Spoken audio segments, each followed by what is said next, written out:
உச்சநீதிமன்றம் தீர்ப்பளித்தது.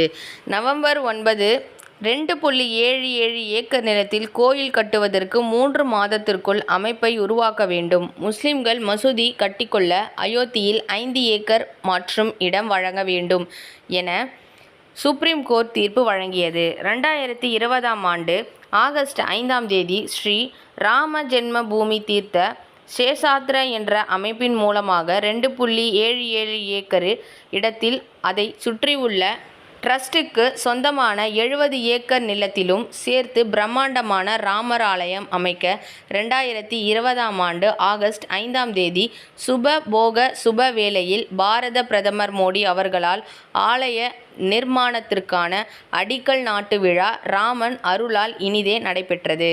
கிட்டத்தட்ட பார்த்தீங்கன்னா 1528 ஆண்டுலேருந்து 2019ஆம் ஆண்டு வரைக்குமே இந்த ராமர்